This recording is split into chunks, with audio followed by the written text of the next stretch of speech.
Okay, we are live. LinkedIn is telling the people that we are here. Oh, I don't want that one. Why can I never automatically just pick the right thing to press on StreamYard? Oh my gosh, I was telling you about my StreamYard woes before we went live.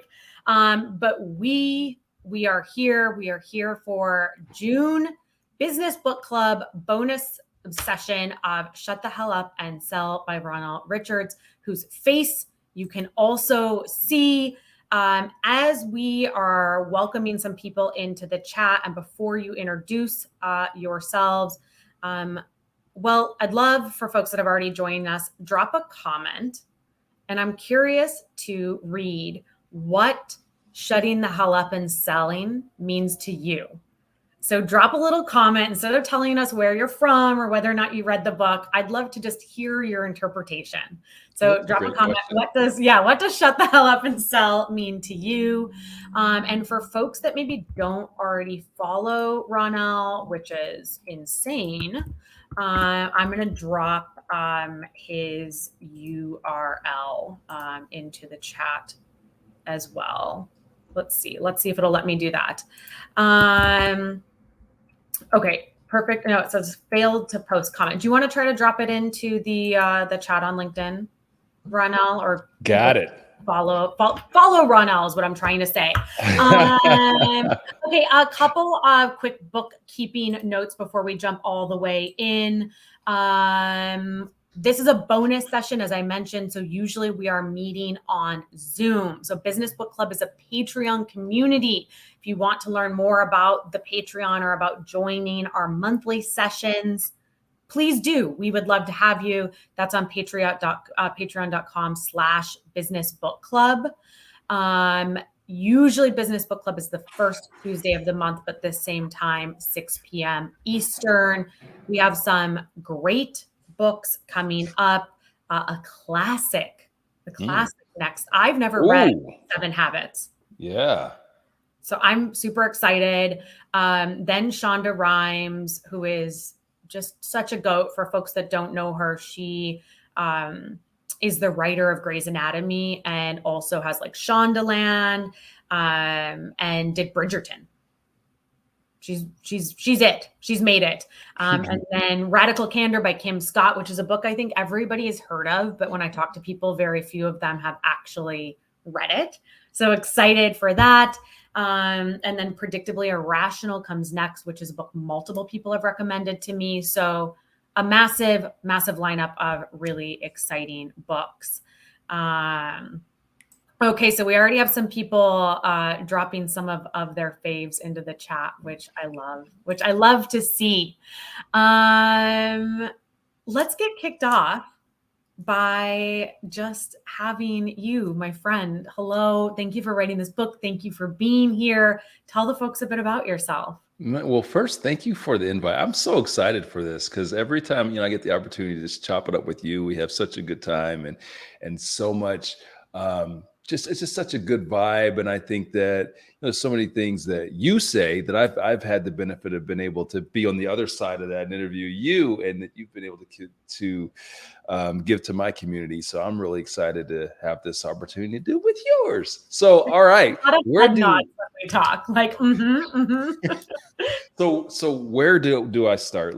Why don't I just start with kind of giving you guys the reason why, or kind of a little context on the book. So I didn't really have a desire to write a book for a very long time. I had a lot of people say, hey, Ronnell, you should write a book. You should write a book. And about 7-8 years ago, when I really started focusing on building my business brand, my outward business brand, I had a brand. I just wasn't broadcasting it to the world, right? That's what social media is. It's not about creating a image. It's about taking who you are and marketing it to a wider audience. Anyway, when I started down that path, I was faced with, a couple of different options in terms of how I wanted to proceed with creating the brand. There was, hey, you write a book, which a lot of people do, right? And they write a book, and that's kind of like their entrance into the world, getting into their brain. I didn't really want to do that. So I started with podcasting and content because I felt like it helped me to share more of myself, right? And so people could connect with my personality. They could, Mhm. I could share tips and tricks, and it was really successful. However, about once the pandemic started, I don't know why the pandemic was a catalyst for this, but I had just, after years of creating content, I just felt called to write a book, and write a book about my sales philosophy. Write a book that connected people with just simple, practical truths of sales. And so I learned a lot through the process of writing this book and finally getting it out there to the world. It was so fulfilling because it was just this long form way of communicating that you can't do through video and podcast. It was so much more in depth than I had expected it to be, and so it was a way to impact people in a way that I really didn't foresee. Right, and so when I started out to write the book, I really wanted to connect people through storytelling, because I'm a Mhm. storyteller at heart. Like that's just who I am. So I felt like after years of doing training and coaching and leading sales teams and leading companies, um, I just felt like there was something missing in the sales coaching training book world. And that thing missing was me, right? Because I have my own unique perspective, my own unique experience, right? And so, what I did in this book that I think is a little bit different than a lot of the books that you guys will see out there is that I'm connecting people with practical, simple execution through storytelling as a means to help you to better relate and understand why the execution piece is important to you, right? I feel like that's something that gets missed. There's a lot of great content out there. There's a lot of great sales trainers, sales coaches, that have great information, that have great tactics, that have all this fantastic content to share. However, I think you guys will connect with this and be able to relate to this a little bit. Oftentimes, when those great sales trainers come into these great organizations and they have this fantastic content to teach, they'll teach, and the people that were successful, they're still successful once that sales trainer leaves. But the people that weren't, they typically are still not successful, or maybe they try the stuff for a little bit and then they backslide and go back into their bad habits. So I just, after really thinking about that problem, I've kind of come to the conclusion that the reason why why we can't affect change in those people that weren't already successful, is that they can't really relate to the content. Like they don't understand the personal impact. There's no Yeah. story that connects them to it, right?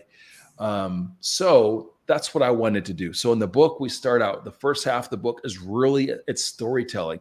I want people to better connect with that tactical execution piece that's in the second part of the book. And the way I do that is through telling stories from my career that people can relate to, my career and life, not just career, Life. it's Yeah. life. To people so they can relate to those. And so when I get to the second part of the book and I'm like, hey, do this, you understand why you should do that. And you can, and there's more of a personal impact you can relate to. So that's kind of like a little context on the path I took to writing the book. And I feel like because I took that path, that I was able to create a book, in my opinion, my humble opinion, that is all cake and very little frosting, right? Like, meaning it's substance. I feel that if the way I went about this was different, like 5, 6, 7 years ago, I was like, okay, I want to write a book, and I didn't go through doing creating all the content and serving the community and creating Mhm. a community. I think the approach to writing the book and the success of the book would have been different, because my focus would have been just to write a book so I can kickstart this, whatever it is, so I can grow my brand. At the point to where I wrote my book, that wasn't the focus. The Yeah. focus was, hey, here's another media asset that I can use to serve my community in a different way, serve the network, serve the community that I've already built. I didn't need it to build the community. It wasn't, so there was none of that pressure to get it out. No, the pressure was to make sure that it's good. to make Yeah. sure that it's impactful in the ways that I wanted to make impact.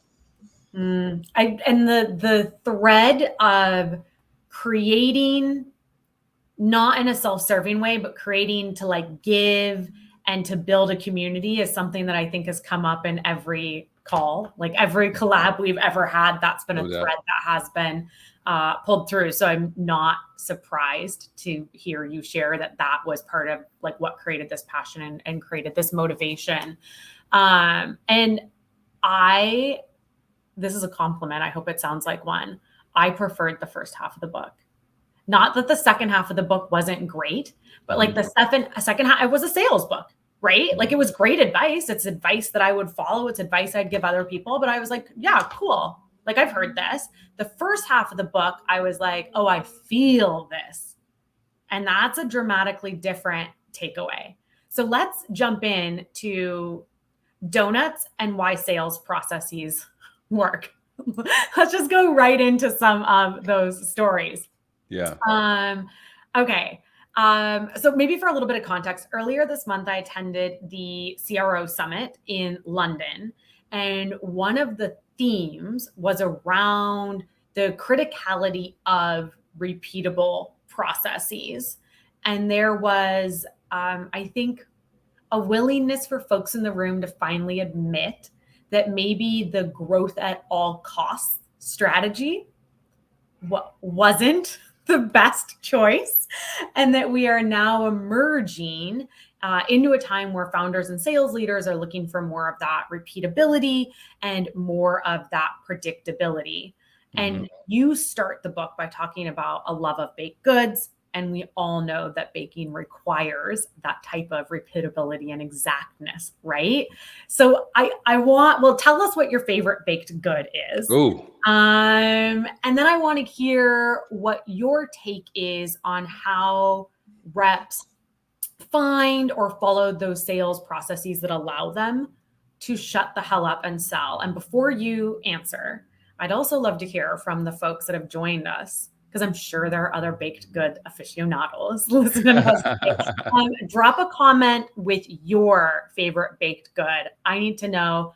Mine is carrot cake, but without nuts. Like I'm telling you, if you put nuts in your carrot cake, you are dead to me. So hopefully nobody just unfollowed me after that. But Ronnell, what is your favorite baked good, and how can folks sort of take that that thinking about sales processes to shut the hell up and sell? Whoa, favorite baked good. So if you read the book, there's one thing that is very clear. I love baked goods. I love pastries. I like cookies and cakes and pies. I love them. But the king of all, as I talk about in the book, is donuts. But here's the thing about donuts.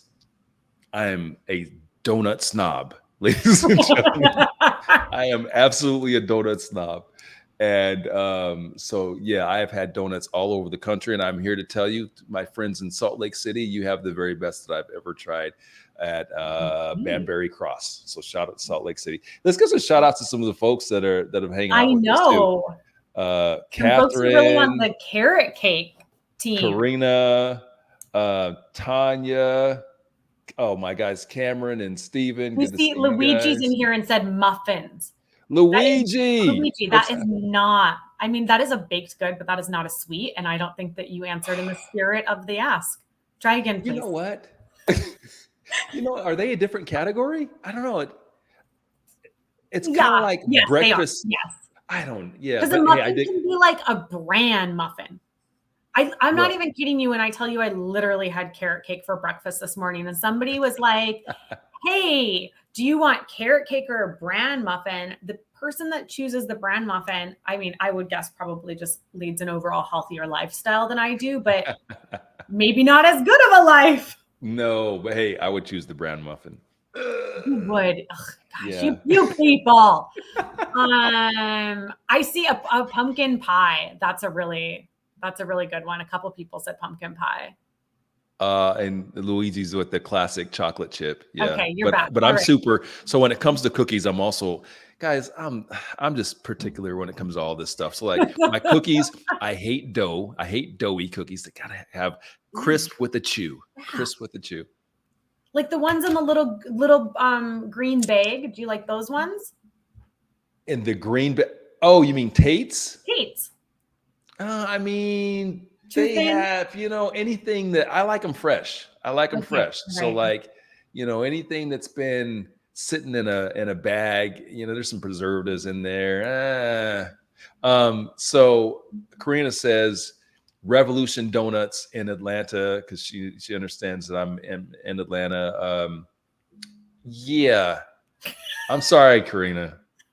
No, their execution, like guys, when I tell you I'm a snob, they do a little bit too much, and they're too expensive too. Like donuts Mm, shouldn't be like super expensive. But I will tell you who my opinion, who's doing the best donut here in Atlanta, Karina, and that is Donut Dollies. Donut Dollies. oh, you're blowing our mind right now. We also have the GOAT, Lori Richardson, joining us, who is also a baked goods connoisseur. Ooh, chocolate eclair. I know. Nice. That's a good one. That's a good one. Okay, I loved this. Thank you, everybody, for sharing. I mean, I feel like we could just maybe we do another LinkedIn Live that's just about. Just focused on donuts and Yeah, correct, pastries. correct, correct. But Hey, is that a new show for us, Leslie? What do you say? What? that would actually be okay. New challenge, folks that are joining us. Come up with a fun show name that's like Ronnell and Leslie, and then something about like donuts or baked goods or sweets or Oh. challenge for the team. You can use ChatGPT if you want to. There are no That would be fun, actually. What does so, like, ChatGPT say? drop But drop some thoughts. when you said that, the first thing that pops into my mind is dangerous. Dangerous. Yeah, Leslie and You Ronnell might do show. see this Uh-oh. mischievous look. We might be We're on to gonna get into some shit. I don't know. Okay, first things first, Yeah. sales processes. And Mhm. and maybe just to repeat my question that I asked before I took us down a deep, deep rabbit hole. The donut hole. How can reps find or follow sales processes that allow them to shut the hell up and sell? It's really not that complicated. The whole philosophy You behind say shut the that. hell up and sell is really about that. It's about shutting up. It's about understanding that we're not that important. It's understanding that that person on the other side of the table, on the other side of the phone, on the other side of the Zoom, they are the very most important person. And it is your job and your sales process to find out what matters the most to them. None of your shit matters. None of your product matters. None of your value props matter. None of that matters. So like, I think where sellers struggle is that they step into their sales environment, their corporate sales environment, and they're given a book that says, here's your value props. Here's what we mean to our customers. Here's the value we bring to them. And so when they get on their Zooms, when they get on their calls, when they get on their face-to-face meetings, that is all they're trying to communicate. They're trying to communicate those value props that they got taught in training. And what I'm telling you is that throw those in the trash because they don't matter. What matters is what's going on in that person's world. And what matters the most to them, guess what? It's not your shit. It's something else. So it's our job through doing great discovery, which by the way, discovery is not that hard, guys. It's about asking open-ended questions and drilling down, like I talk about in the book. Once you understand what it is they care the most about in their world, now you can take your product and your solution and to create and take and create a solution that impacts what they care the most about.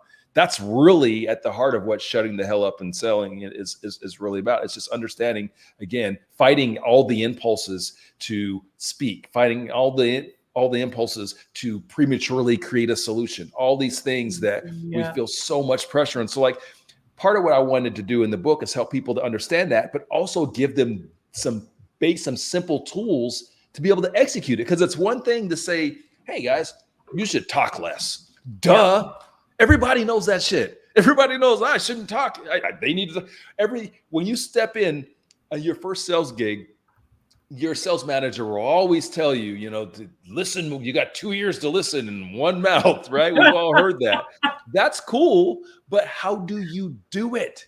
How do you do it? And so that's what I wanted teach people in this book is some really simple ways to actually execute it, to fight the impulse of the advice monsters, what I call it, which is that thing inside of us that every time our customer says anything that's potentially a little bit of a buying habit, we want to, oh, but I gotta fix for that. Oh, we can do, and and so anyway, that's really where I think that we can help sellers with sales process is, again, kind of throwing away part of what you've been taught and just understanding, again, where you're going to have the most success in sales is there's clearly lots of different tactics and all that sort of stuff, but where you're going to have the most success is in that first part of the process and really understanding how to do great discovery and letting them talk more. They speak, you win. We speak, we lose. That's the way that it works. So it's a battle for loss. Like we're battling we win the conversation by letting them dominate it. But here's another thing we talk about in the book. It's not just about them talking. It's about us orchestrating. And that's in the book, I talk about a conductor of an orchestra, and that's what we're doing in discoveries. We're conducting that orchestra, but we're using intelligent, smart questioning, and we're drilling down, and we're controlling. They're doing all the talking, but we're controlling the conversation. Yep. That's how you'll be successful. Good summary. Very concise. I don't know. Was it? I feel like you get me going. I'm like, try to bring it back. No, I want to dig into so many of the things that you said in more detail. Definitely that piece around active listening, because that's really the only way you can ask those smart questions to orchestrate. But first, I want to stop at chapter 3, which was the Scooby-Doo chapter. Yeah. I loved that. It's like Scooby-Doo, the whole chapter, for folks that maybe haven't read it, read it, buy the book, talks about sales pros as mystery solvers. And I love this analogy because my entire career, I have always referred to prospecting as putting on my detective's cap. Yeah. So like immediately I was like, oh yeah, like 100%. So I want to just stay on that chapter for a bit, because I would love to hear from you, like, what is the mystery solving business? And maybe what are the top, like, 1 or 2 skills that a rep needs to hone to be great at it? And I also, I want to hear from the audience again. Because at the end of the chapter, you share your favorite character. We're going to save the reveal, so don't do your reveal now. But I want to hear from everybody else what their favorite Scooby-Doo character is. And then after you tell us what the mystery solving process is, we'll have the big reveal. Like it's not a villain, but we'll still do a big reveal. And you can tell folks what yours was. But like, how do you get into the mystery solving business? What are those skills you need to sharpen to be great at it?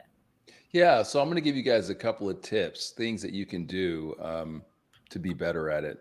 So, again, going back to the mystery, we uncover the mystery in discovery. And for those of you guys that haven't read the book, Scooby-Doo, I'm talking about Velma and Scooby-Doo. If you guys, for Scooby-Doo fans, I said to save the big reveal. Oh, am I saving that? Oh, okay. All right. So I didn't say that. It's okay. I'll do my big reveal. So, in the sales process, our goal is to uncover what matters most to that customer, right?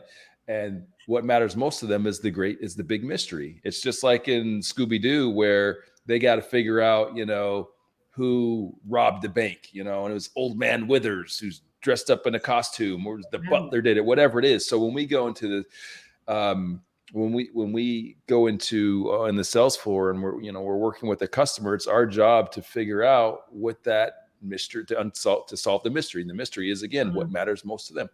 We do that through the process of discovery. So the way that we get there is we have to get out of our own way to uncover it. We've already talked about asking Great questions, right? Great open-ended questions. But here's a couple of tips, a couple of things that I do, and I would recommend you guys do to help put yourself in the best space to do great discovery. Try this: meditation. Why? Here's why. Because meditation, the goal of meditation is to help you to be more present. So when I'm sitting in front of that prospect, I can't be thinking about 3, 4, 5 different things like we are all doing like all the time. The best way to get yourself in that right space is to do a little meditation before, do it in the car, before you're going to go in for a meeting, do it before you're going to hop on your Zoom. Get you 5-10 minutes to where you can help settle your brain. All right. Also, like I'm doing right now, tea, right? This is a chamomile tea. A lot of times, early on in my career, I was taught, like, I don't know if officially taught or whatever, just something we assumed, but like anytime we're about to make some cold calls, we're about to go out there and have a great call with the customer, we got to knock down some coffee. Let me get some espresso and some sugar. And yes, or an energy drink. Yeah, I'm ready to go. Problem with that is you're like that. Let's go. And all you're thinking about is what I have to say. Oh, I got something to say. Oh, and customers love being yelled at. That's what we. And so what it does is it doesn't put you in the right space to be able to serve and relax and be present and listen. Here's another tip: notes. Even for you guys that are like, have your these fantastic memories. I'm not one of those people. Notes. It helps me to stay present. It will help you to stay present. It will help you to stay focused. It will help you to slow down, right? Because when they're talking, we're just thinking, our minds are going 100 miles a minute, and we're like, okay, next question. But if you're slowly taking notes, so first of all, again, it helps you with the mindset piece, right? To be more present, but it's also a tremendous sales tool because it lets your customer know that you're listening, right? It lets them know that you're listening and you're receiving the information that they're giving you. Even if, let's say you got a, what is it? Photographic or photogenic, whatever, photographic memory. You don't forget anything. If I'm sitting across the table from you, you got this tremendous memory, and I'm the customer and I'm talking to you, and you're like, yep, yep. You're remembering every damn thing. But to me, I'm not so sure that you are, right? If you're writing, now you're sending a message to me, all right? And that's a lot of what we talk about in the book as well, Leslie, is how important the front end of the sales process is. I spent a lot of time focusing on that front piece because of what I call the organic sell. When you do everything right from the get-go, you set it up right, sales just happen. They don't just happen by happenstance. They happen because you've done the right things to set it up so that it happens organically. It's like it's like dominoes. You stack the dominoes up, you hit the first domino, the last one's going to go down. You don't have to do anything to make it go down. But a lot of times in sales and sales training and coaching, we focus so much on the close, not enough time on the front end, understanding what the customer needs, understanding what matters the most to them, and creating solutions that impact what they care the most about. Because when you, again, understand that mystery, you uncover that mystery, and then you present something that impacts what they care about. Yeah. Now it stops becoming like a linear question, right? It's not, or solution rather. It's not just about like how much money you're saving. No, because you're impacting on a bigger level, a more impactful level. It's hard to get people to the end of the funnel if you don't get it right at the beginning of the funnel. So many brilliant things. Thinking about the note taking. So one of the sessions that I have, it's like probably my maybe top 3 most popular sessions in my training workshop series is one on active listening. Mm-hmm. And the first R of the active listening framework is reinforce. And one of the things we talk about is note taking. And it's interesting that you gave us 2 hot tips, right? Like meditation and sort of like that presence and that ability to concentrate, and then note taking, that way to reinforce that we are paying attention. So often when I talk about note taking as a form of active listening, the group pushes back. And they push they push back because they feel like note taking is a distraction. Mm, Isn't that interesting? it is.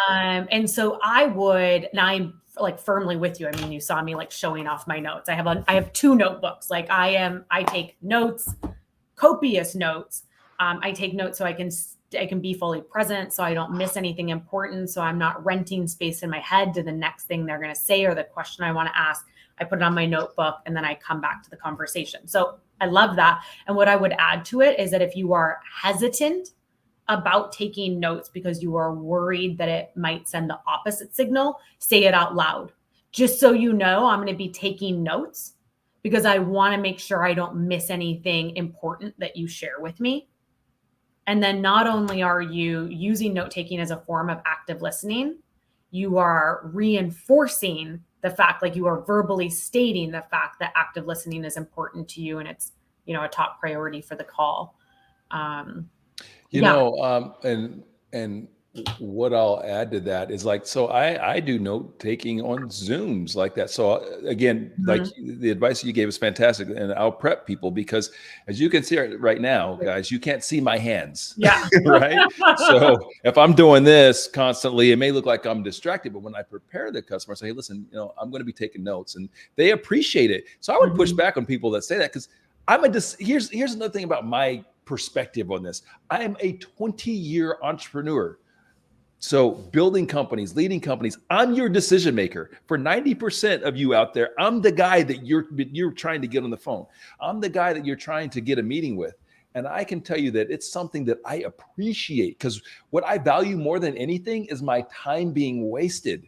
Yep. So if I view that you value my time, and that's one way that you can articulate that to me by showing me that you're taking copious notes. Like, man, I challenge anybody watching this. You tell me, record it, show me. I'm going to give you, if you have a customer that pushes back and says, oh no, or you feel like the vibe is off because you're doing that, I'll give you $100. Like, because it's not going to happen. But No, it's not going to prove happen. it to me. Maybe it And they does to probably you. only gotten those vibes because before they were like typing an email or checking social media and not paying attention. And they're Yeah. like, oh, well, last time I was distracted on a call. Yeah.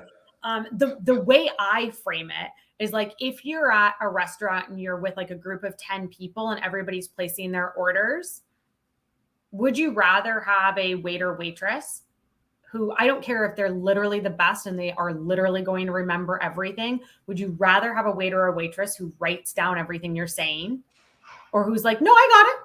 Nope, I don't need Yeah. to write it down. I got it. Right? Like, even if everything comes back to the table and it's correct, the entire time that you're waiting for your food, you're like 100% sure they're going to mess something up. What a great analogy. So here's the thing. Part of the reason why you feel that way is like it builds confidence, right? Like, so when that waiter's writing down, like it's building confidence in me that I know that, okay, they're gonna get my order right. Yep. So when we're in the sales process, like that's something you guys need to think about. And what I'm talking about in the book is psychology, how all of these little things early on matter and can help you to get the outcomes that you ultimately want. Um, One last thing that I'll say in respect to the note taking, and I talk about this in the book, talk about the science of it. Mhm. So the reality is that it also helps you with comprehension. You're going to comprehend better if you're Yep. writing, if you're taking notes. Which is like deeply, deeply data backed. Yep, Like, if absolutely. we visually see something written in our own handwriting, we are significantly more likely to be able to remember and recall it. Yep. Yeah, I'm a big time note taker. So I just had to stay on that for a second because it's something I'm really passionate about. And it's oddly something people push back about. So I was like, oh, Ronnell's on the same team as me. Let's go hard on this. Oh yeah, let's go to battle. Hey, listen, I don't need to be right, but you're going to have to prove me wrong. I don't need to be If you right, but prove I me wrong, am. if you prove me wrong, I'm going to be the first one to give you $100. I already put the challenge out there, but to accept it, because at the end of the day, I'm not. One thing I hope that people understand, whether it's content, the book, whatever, like I am not on a mission to be right. Yes, I have 25 plus years of experience and like entrepreneurial experience in this game, so I see it from a different perspective. but I'm committed to getting it right, not being right at the end of the Mm. day. So like if you can disprove anything that I say, do it. I'm going to congratulate you and I'm going to adjust how I think. But until you can, roll with what I think because I got 25 years to back it up. Okay, the big reveal. You already did the big reveal. Velma is your favorite character. Folks that are listening, I want to know what your favorite character was. I had to Google it. Not that I don't know the 5 main characters, but I was like, I can't pick one of the 5 main characters because I'm unique and special. And so I Googled like who are the best villains. And then Yeah. one came up that I was like, this is my thing. And for whatever reason, LinkedIn is not letting me post comments. Who knows? Yay, LinkedIn Live. It's such a treat to use. But Google it because hot dog water is my favorite. She's a villain, but she's like a likable villain. She's really smart. She's a female villain. So There's hot. a I'm going with hot there's dog a water. villain called Dog Yeah, Water. Google it. Okay. Hot Wow. dog water. Hot dog Hey, water. hey, shout out to Doug. What's going on, Doug? In layman's terms, Luigi says Shaggy's his favorite. I love it. Shaggy. You know what? The part of the reason why I like Velma because I think she's the most likable. Like, because she's just like normal. I feel like I would have like Fred. I would have really not liked Fred because he's kind of like douchey. And then oh shoot, what's her name? The Daphne. Daphne is Daphne's just, all into some Daphne, so I'm not gonna like her. yeah. Um Speaking is lazy. I'm yeah, sorry. yes. Yes. Luigi is like the least lazy person I know. Like he goes a million miles an hour, like 7 days a week. Maybe Shaggy's like his alter ego. Do Oh you my God. aspire to have more Shaggy energy, Luigi? Tanya says Scrappy Doo. Oh, Scrappy Doo's By the way, really I hated that character. Oh, I hated that character. But okay. because he's so annoying. Yes. Yes. That's why I was like, oh, well, he already picked Velma, and she's literally the only likable one. So I got to go with another character. Karina dropped the link to the character Hot Dog Water. Thank you, my friend. So check that out. It can be everybody's new favorite character. I will share. Okay, let's dig into more stories. Okay. In the story of the gold watch. Yep. Which, to be honest, I was like, how at 19 did you even know what a submariner was? But I'm going to let that slide. In the story of the jewelry business. in the story of the gold watch, you get some advice. Tell us what it was and how it applies to sales. Yeah. So it was really a gift, man. And so, and at night I started my career in the jewelry business and worked in a jewelry store. So it was really not my first grown-up job. It was my first like professional job. And so one day I'm like, how far was I into the gig? Maybe like 6 months into the gig. One day this older gentleman walks into the store and I want to paint a visual for you guys. So just think about like golden skin, white hair, like that dude that looks like he's living his best life, like just on the golf course every day. Looked healthy, but he's an older guy, like someone that when you envision like success, this is what this guy kind of looked like. Just like a casual confidence about him.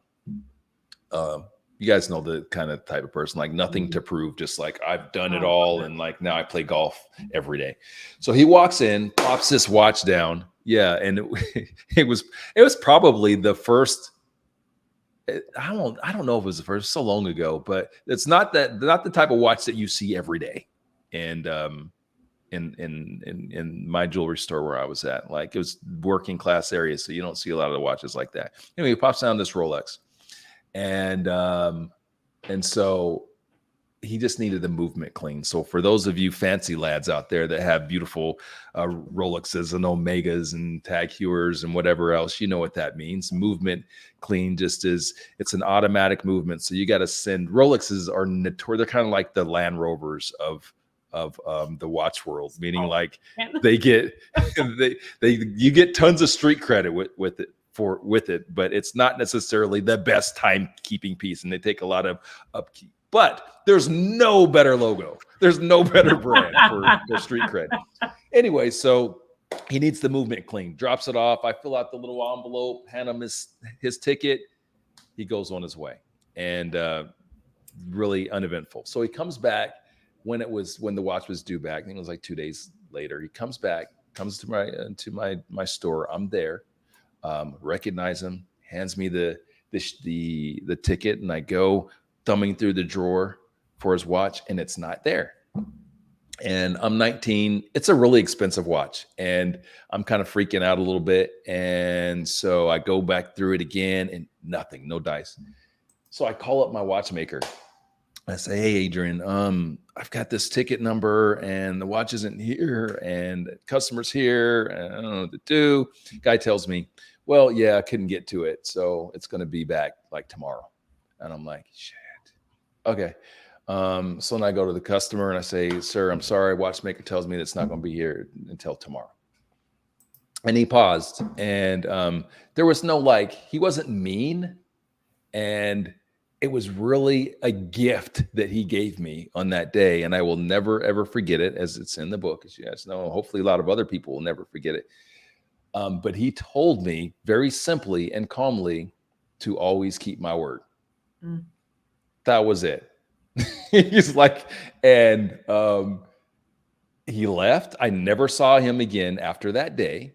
Right? Never saw him again. He came back and got his watch and the next day or whenever it came in. I wasn't working, but it was one of the most impactful moments in my business career and life. And I'm glad that I got that lesson at 19 years old, and it stuck with me ever since. Here's what that lesson means. It means that people don't care. Your customers don't care. It doesn't, your problems are your problems. It's my job, especially in sales, to be the advocate for my customer. Like, they're trusting me. You're selling technologies, you're selling whatever products. Your customer has given you their trust. And so it's my role, it's your role to advocate for them, to be their man on the inside, their woman on the inside. And so, yeah, so what I took from that throughout my career is that no excuses. No You excuses. do hashtag when you say that. Hashtag no excuses. Hashtag no excuses. So understanding that, and what I learned over the years is that approach to sales and business is what will create advocates for you, and which advocates are people that will rock with you for your whole career. These are people that you can continually monetize. Not only can you continually monetize, they will go out there and sell for you. They will bring people to you. So, one of the things that I get asked in relation to that story is, well, what else could you have done? Like, it wasn't, it was, it wasn't your fault. Yeah, but I could have done more in terms of showing the customer that I valued him and I valued his business. And so here's a couple of things I could have done. I think I talk about it in the book. A couple of things I could have done. I could have gone more out of my way to provide service to him. I could have brought that watch out to him on the golf course. I could have done, there's numerous things that I could have done. The key in it, I guess, isn't so much what I could have done, but changing the mindset so that you already have the proper mindset when you're faced with these things, and you're not thinking about like, that's not my fault. You're thinking about, how can I take ownership? How can I take accountability? How can I serve this guy? Because again, this isn't just about altruism. Now I'm 25 years in my career. Like, it's not just about, doing the right thing. It's a nice thing to do. Sure, it's a nice thing. Yeah, it's the right thing. But more importantly, it's the best thing for you to do in business. It's good business for you. So as I closed that chapter, I said, well, if I would have done something different, who knows what I could have gained from that? I never saw him again. The guy was high net worth. Maybe he comes back in and buys a watch from me. Maybe he sends his grandson in to buy a ring from me. Maybe he buys a anniversary ring from his wife just because of that one experience that I gave him, if I would have advocated for him. But I will never know that. But what I do know is that one lost opportunity has paid dividends. I've generated millions because of that lesson. So thank you, Guy. I love that story so much. Like partially because it's like just the least that we can do. Like keeping our word is just, the bar is so low, but it's an important and powerful story that I'm sure resonated with everybody here, and certainly everybody that read the book, because we've all messed up. Like we've all had that experience where we could have been more proactive and we weren't, or we didn't do the thing that we were going to for XYZ reason. And one of the things that kept coming back to my head as I read the book and as I prepped for this was the value of anticipating needs. And the only way you can anticipate needs, which is listening deeply, like that curiosity that leads to deep understanding that allows you to then anticipate needs. And when we think about that in the context of sales and running an amazing sales process and serving our buyers, like that simple act of looking around the corner for them so that you offer before they ask. Like one of the tips I give often, because I talk a lot about making deposits, like giving more than we ask for. And people are like, but I made a deposit and they never responded. And I'm like, right. But your deposit was a 20-page white paper. Like you sent a VP of sales of $100 million company a 20-page white paper, and you just like expected them to read it and then say thank you. Like, no, send the white paper, but send the white paper with something that says like, hey, Ronnell, I was at the last Business in Bourbon Live. It was amazing. I heard you talk about XYZ. Wanted to send along this white paper. If you took a look at page 12, it speaks to exactly what you were sharing, right? Like it's that opportunity to take listening deeply into the anticipation of needs that allows us to create that organic sale into that organic close. Yes. Well, you're touching on something that's near and dear to me, and it's actually just super timely as we're currently working on my first LinkedIn learning course, right? So it'll come out, guys, in like probably September, but it's all about relationship selling, right? And I just feel like, especially in the corporate sales world, we are so transactional. What you just said was like, that's a perfect example of like a transactional sales approach. And we've gotten so far away from relationship building, because when you're thinking about relationship building, you would have executed it the way that you just advised, right? So you're making it personal. You're drawing a connection to an event or an experience that you both share, right? And so that's again something super timely for me. I think coming out of and why we wanted to focus on relationship selling coming out of the pandemic is so many of our friends and peers and colleagues out there in the tech sales world, not just tech sales world, everyone, we were in a period of abundance. Everyone got so deep into transactional selling that they got lazy with relationship building and really investing in relationships and knowing how to do that successfully. So stay on the lookout for that, guys. Make sure you follow me, follow my bell stuff, ring my bell. We still have the bell? I don't know. Yeah. Ring the bell, whatever, so you know. But that should drop. I think we're supposed to film in August. So I think it's going to drop September, October. That's a big deal. Thank you. I'm excited about it. Yeah, that's a really big deal. I know we still have the bell because last week I unrang somebody, or 2 weeks ago I unrang somebody's bell. Didn't affect them at all. Made me feel a lot better though. Okay, that is a perfect segue to my favorite chapter. I want you to guess what my favorite chapter was, actually.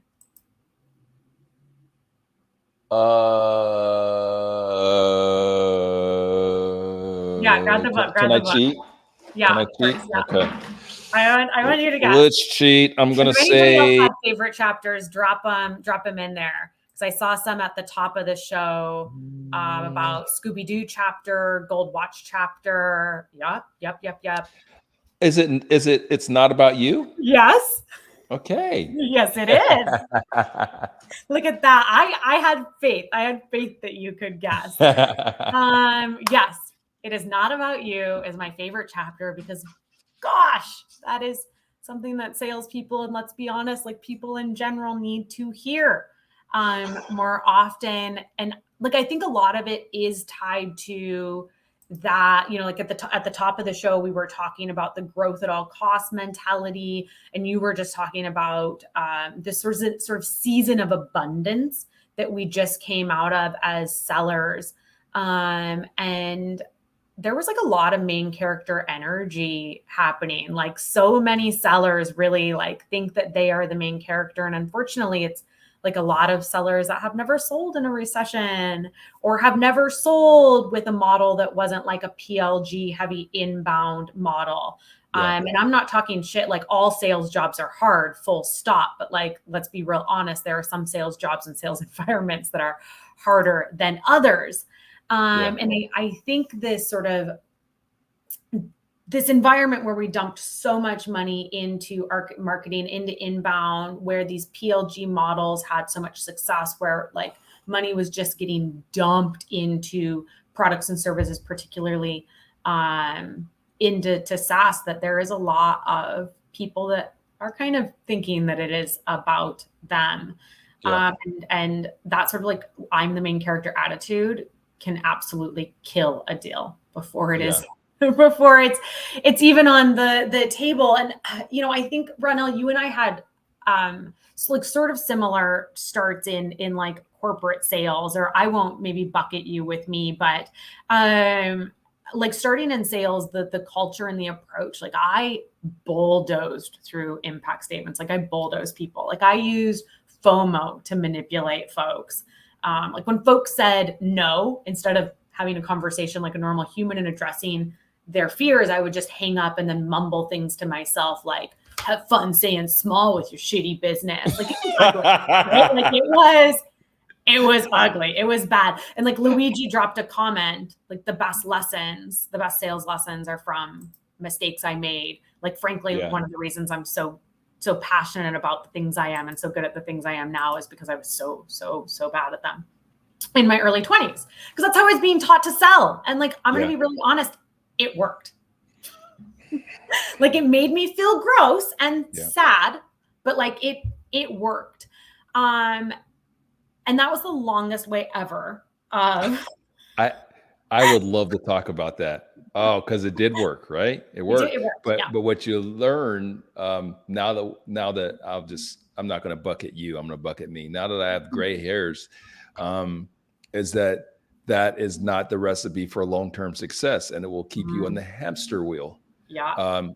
So much like you, I did the same thing early on when I started my career. Like it was really about, I not only thought this, I said it out loud. I looked at myself as like a warrior. I looked at myself as a hired gun. Like I was like the old West. Like I'm that guy. The sniper, ninja, all of that. All of it. I leaned all into it. And there's plenty of you guys that are watching this that do the same thing. You're probably, here's the thing. There's a reason for that. There's a reason why we get there. And that's what I also tried to break down in the book. Like, I'm not pointing fingers at you guys and saying, oh, naughty, that's bad. No, what I'm trying to tell you first is the reason why we're there, why we think that way. Sales is very solitary and it is hard, right? So like, you better believe you're the shit. You better believe you've got something special about you. If you're going to go through 100 calls and 30 of them hanging up on you, and like, 5 of them giving you a little bit of a break, right? That's the way it is. We spend most of our time in sales just trying to find the opportunity. And so through that process of trying to find the opportunity, we got to build ourselves up. We got to, because there's no coach over your shoulder saying, oh, Leslie, keep it going. You got it. It's going to be the next one. It's going to be the next one. No, you got to do that for yourself. So you're using that. Deepak Chopra talks about ego and absence of ego, and how both of them are important at different stages and all that. So it's really you got to tap into that ego while you're doing your prospecting to get yourself through it. But the minute someone honors you with an audience, the minute they honor you with their presence, with their time, now it's absence of ego. That's where you have to go. And so what I wanted to do in the book, again, I am practical. I try to simplify. One of my superpowers, Leslie, is I simplify shit. This is why I've been a pretty decent entrepreneur. I've never started a massive company, but I can do pretty good with, I'd say small, so. but a lot of people would think it's pretty successful. Important point, because too many people try to sell the method of all methods, and what they're really trying to do is gatekeep by overcomplicating. And one of your superpowers is not that bullshit.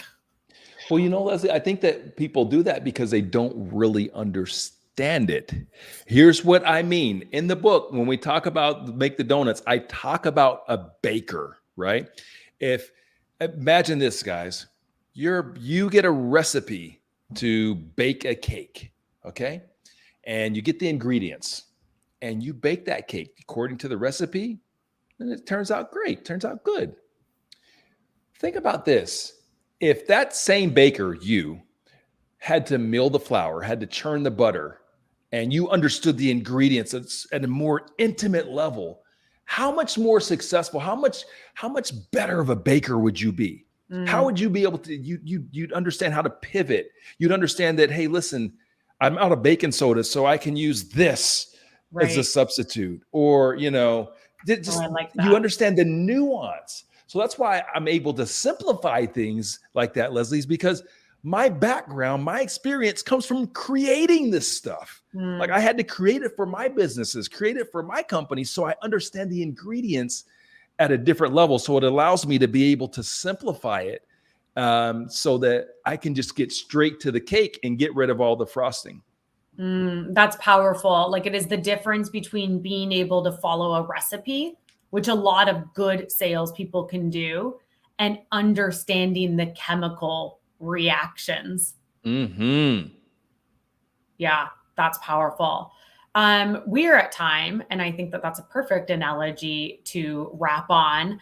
One last reminder / shout out for Business Book Club. If you liked this, well, first of all, this will be on demand, and you use the same exact LinkedIn Live link. So like, this was awesome. I think we can all agree. So please send it to your friends, repost your takeaways. We are extremely grateful for any willingness you have to amplify this message. And if you want to learn more about regular Business Book Club that happens on Zoom once a week, head over to Patreon. That's just the patreon.com Business Book Club link. Ronnell, it is just always such a freaking pleasure to chat with you. I love it. Yeah, that's why I can't wait till we can do it in person. But I feel like I have to go to like Barcelona to make that happen with you. Oh no, woe is you. Meet me in Fiji. It has to be some exotic international location. It can't just be like, I don't know, New York. It has to because maybe New York.